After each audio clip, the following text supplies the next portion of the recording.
So today we will discuss the properties of division of integers. Properties of division of integers.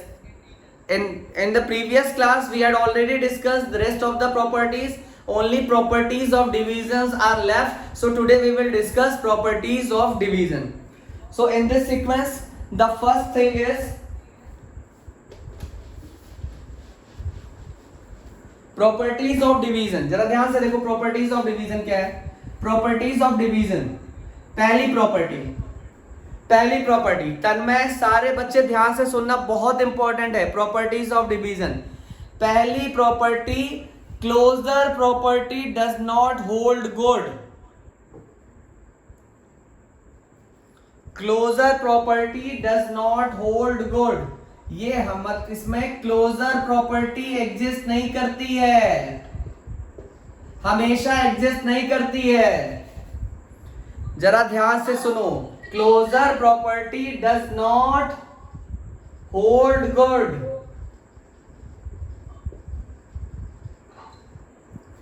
Closure property does not hold good. Closure property यहां पे valid नहीं है. पूछो क्यों? Closure property थी क्या? जैसे क्लोजर प्रॉपर्टी ऑफ डिवीजन ये होना चाहिए कि अगर आप एक इंटीजर को दूसरे इंटीजर से डिवाइड करें तो जो आंसर आए वो भी इंटीजर होना चाहिए. यही होता है ना. अगर आप देखो क्लोजर प्रॉपर्टी ये होता है कि क्लोज रहे आपस में, मतलब अगर आप एक इंटीजर को दूसरे इंटीजर से डिवाइड कर रहे हो तो जो आंसर आए वो भी इंटीजर होना चाहिए. लेकिन डिवीजन के मामले में यह बात कतई सच नहीं है. कैसे? डिवीजन का मामला जरा देखो, डिवीजन का मामला क्या है. डिवीजन का मामला देखो, यहां पे तो मतलब कि इसीलिए मैंने लिखा है डज नॉट होल्ड, नहीं लिखा है, मैंने लिखा है does not hold good.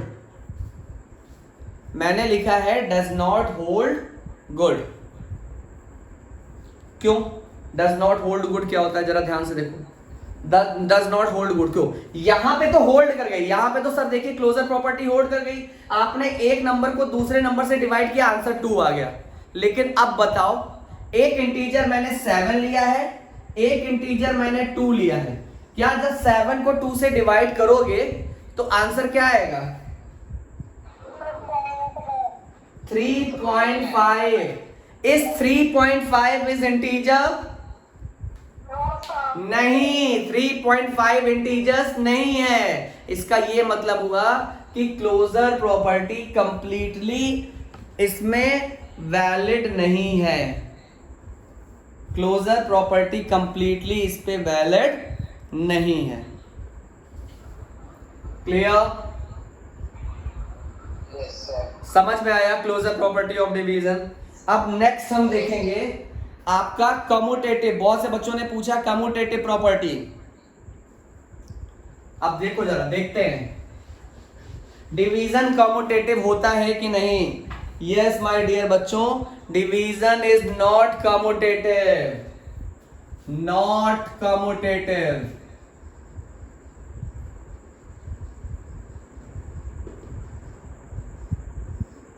Division commutative नहीं है.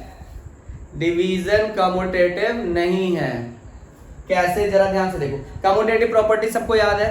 अगर a डिवाइडेड बाई b है तो वो बराबर होना चाहिए b डिवाइडेड बाई a के.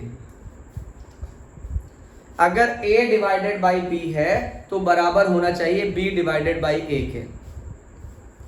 अगर a डिवाइडेड बाई b है तो बराबर होना चाहिए b डिवाइडेड बाई a. अब जरा चेक करते हैं क्या a डिवाइडेड बाई b और b divided by a same होता है क्या?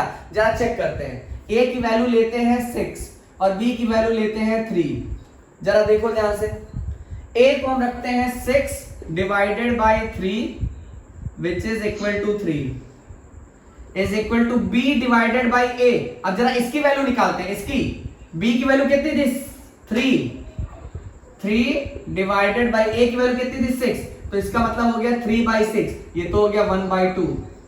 इस 3 हाँ हाँ वेरी गुड. चलो बेटा आप नेटवर्क में नहीं होगे, बाकियों को क्लियर है ना? Yes sir. थोड़ा सा नेटवर्क में आओ बेटा। अब जरा ध्यान से सुनो, अपने आप को म्यूट करो। अब ये बताओ, क्या a divided by b is equal to b divided by a? नहीं, never. So division is not commutative. Division commutative नहीं होगा।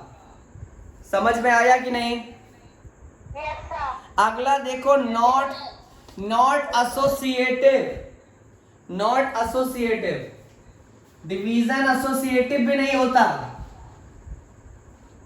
जरा ध्यान से देखना, मैंने लास्ट क्लास में तुम लोगों को समझाया था एसोसिएटिव क्या होता है। तन्मय ध्यान दो, तन्मय हो कि नहीं हो? यस सर हो। अब देखो, डिवीजन बेटा एसोसिएटिव भी नहीं होता। कैसे नहीं होता, जरा ध्यान से सुनो। डिवीजन आपका एसोसिएटिव भी नहीं होता। कैसे नहीं होता, लेते हैं। पहले तो समझ लो कि एसोसिएटिव प्रॉपर्टी होती क्या है। ये होना चाहिए a divided by b divided by c is equal to a divided by b divided by c। ये होना चाहिए। इसकी वैल्यू, अच्छा इधर नहीं दिख रहा होगा, अब दिख रहा है ना? यस सर दिख रहा है। तो ये समझ जाओ मैंने किनारे क्या लिया। तो चलो निकालते हैं वैल्यू, देखते हैं क्या ये इसके बराबर है। अगर बराबर होगा तो एसोसिएटिव होगा, अगर बराबर नहीं होगा तो एसोसिएटिव नहीं होगा। a की वैल्यू मैंने लिख दी 6, b की वैल्यू मैंने लिख दी 3 और c की वैल्यू मैंने लिख दी 2।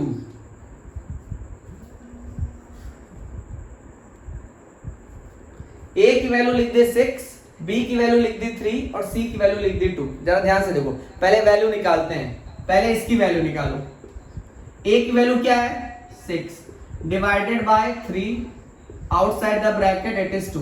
6 डिवाइडेड बाय 3 क्या हो जाएगा? 2 divided by 2 which is equal to 1। ये तुम्हारी वैल्यू आ गई इसकी। अब देखते हैं क्या 8 इसकी भी वैल्यू वही आती, वहां उधर दिख नहीं रहा होगा, मैं यहां पे दिखा देता हूं। देखते हैं क्या इसकी वैल्यू भी यही आती है, 1 ही आती है। a की वैल्यू है 6, b की वैल्यू रखो 3 divided by 2। 6 divided by 3 divided by 2 क्या हो जाएगा?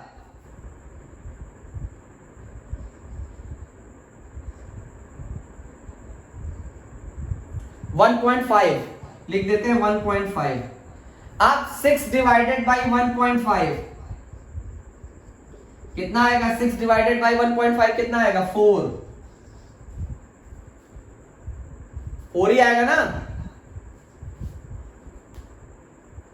अनम्यूट करके बताओ आंसर। 4 ही आएगा ना? तो अब देखो, क्या ये जो लेफ्ट हैंड साइड वैल्यू थी, ये दोनों वैल्यू बराबर आ रही है क्या?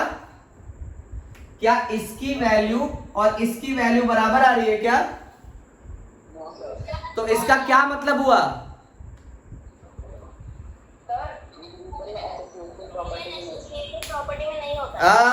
Division is not associative. अब जरा इसमें प्रॉपर्टी ऑफ जीरो देखो।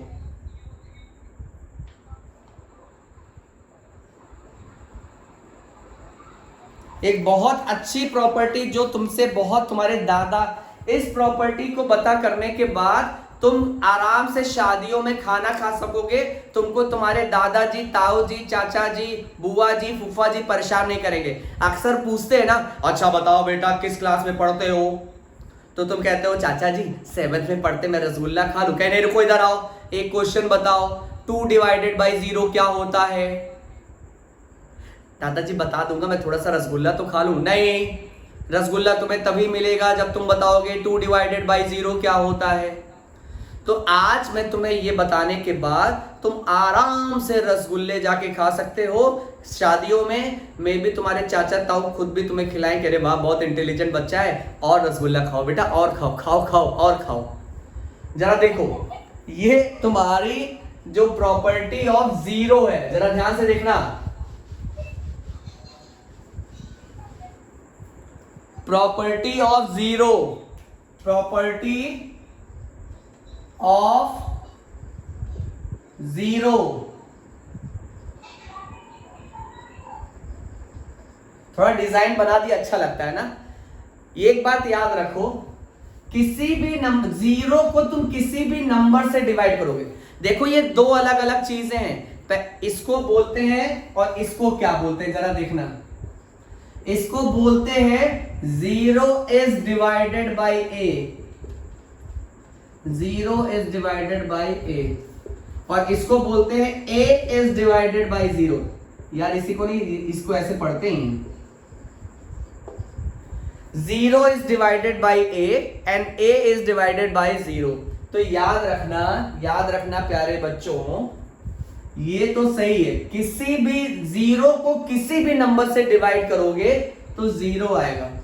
लेकिन ये बड़ी नॉनसेंस की बातें हैं, आप ऐसा कहना नहीं। ये जो सेकंड वाला है ना, अगर कोई तुमसे कहे अच्छा बेटा चलो बताओ a डिवाइडेड बाई जीरो, तो अगर मैं बोलूं कि a डिवाइडेड बाई जीरो का आंसर होता है नॉनसेंस, तो अगर किसी ने तुमसे पूछा a डिवाइडेड बाई जीरो तो कहो नॉनसेंस, पता चला एक झापड़ पड़ा, तो तुमको अरे पापा इसका आंसर होता है ये, तो इसका आंसर होता है मीनिंगलेस। अगर ये लिखा हुआ है a डिवाइडेड बाई जीरो तो ये मीनिंगलेस है, ये सच्ची बात नहीं है। कभी भी किसी नंबर को तुम जीरो से डिवाइड नहीं कर सकते हो। अगर लिखा हुआ है तो तुम बोलोगे मीनिंगलेस। ये बात समझ में आई कि नहीं आई? Sir I. अगर लिखा हुआ है तो तुम कहोगे मीनिंगलेस। अच्छा जल्दी से बताओ, zero divided by 5 crore. Sir zero. Zero and 5 crore divided by zero, meaningless. Very good. तो ये कॉन्सेप्ट समझ में आया, बहुत इंपॉर्टेंट कॉन्सेप्ट था ये। अब एक चीज हमेशा याद रखो, division bye 1 keeps the integer unchanged. Division bye 1 keeps the integer unchanged. Division bye 1 keeps the integers unchanged। किसी भी इंटीजर को अगर आप 1 से डिवाइड कर रहे हैं, किसी भी इंटीजर्स को, ध्यान से सुनना, किसी भी इंटीजर्स को अगर आप 1 से डिवाइड कर रहे हैं तो वो कभी भी इंटीजर्स की वैल्यू को नुकसान नहीं पहुंचाएगा।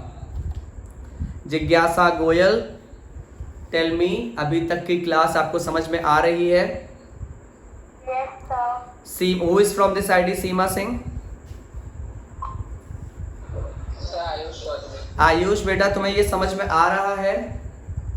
Yes sir. Shreyansh Gupta. Yes sir. Tanmay. Yes sir. Vinod. Yes sir. सबको ये चीजें समझ में आ रही हैं जो आज मैं पढ़ा रहा हूं?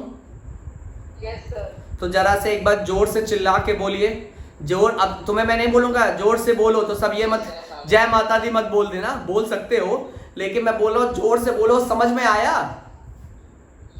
Yes sir. Yes sir. हे भगवान, तुम लोग मेरा स्पीकर फाड़ के रख दोगे। तो ये चीजें क्या हो गई? अब मैंने तुमसे क्या कहा, -5 ये इंटीजर है, अगर हम इसको 1 से डिवाइड करेंगे तो इसकी वैल्यू अनचेंज रहेगी, मतलब आएगा -5। -5 करोड़ है, इसको 1 से डिवाइड करोगे आएगा -5 करोड़। मींस अगर आप इंटीजर को 1 से डिवाइड करते हो तो उसकी वैल्यू पे कोई फर्क नहीं पड़ता है। ठीक है। अगला इसका प्रॉपर्टी क्या है कि अगर आप किसी डिवीजर को इटसेल्फ से डिवाइड करते हो, अगर आप किसी इंटीजर्स को इटसेल्फ से डिवाइड करते हो, अगर आप division of integers by itself क्या होगा? जब हम किसी डिवीजन को, मतलब -5 को हम -5 से डिवाइड करते हैं, -74 को -74 से डिवाइड करते हैं, 56 को 56 से डिवाइड करते हैं, सबका आंसर क्या आएगा? नहीं, सबका आंसर 1 आएगा। यही तो कॉन्सेप्ट हमारे यहाँ पढ़ाया जाता है, यही बेसिक कॉन्सेप्ट होता है। तो ये हो गया 1 1 1। Maths is fun fun fun. मतलब कि कभी भी जब इंटीजर्स को इटसेल्फ से डिवाइड करोगे, कभी भी इंटीजर को जब इटसेल्फ से डिवाइड करोगे तो आंसर हमेशा 1 आएगा। लेकिन याद रहे इसका आंसर 1 नहीं आएगा। -5 डिवाइडेड बाई 5 का आंसर 1 नहीं आएगा, क्योंकि ये इटसेल्फ से डिवाइड नहीं हो रहा है, क्योंकि ये -5 है और ये +5 है, दोनों सेम चीजें नहीं है। इसका आंसर आएगा, क्योंकि अपोजिट साइन है ना, यहां पे माइनस है और यहां पे प्लस है। जब भी न्यूमरेटर और डिनोमिनेटर में अपोजिट साइन हो तो आंसर माइनस आता है। तो ये इसका आंसर आएगा -1, इसका आंसर आएगा -1, इसका आंसर क्या आएगा बताओ? 1 +1, क्योंकि यहां पे अपोजिट साइन नहीं है, यहां पे सेम साइन है, यहां पे सेम साइन है, इसीलिए इसका आंसर 1 आएगा, मतलब प्लस में आएगा। जब साइन अपोजिट हो तो आंसर में आप माइनस का साइन लगाएंगे, जब साइन सेम हो तो आंसर में आप प्लस का साइन लगाएंगे in division, while doing the division. आप बताओ डिवीजन की प्रॉपर्टी सबको समझ में आ गई Yes, sir. अच्छे से? अब मुझे बताओ किसी को कोई डाउट है?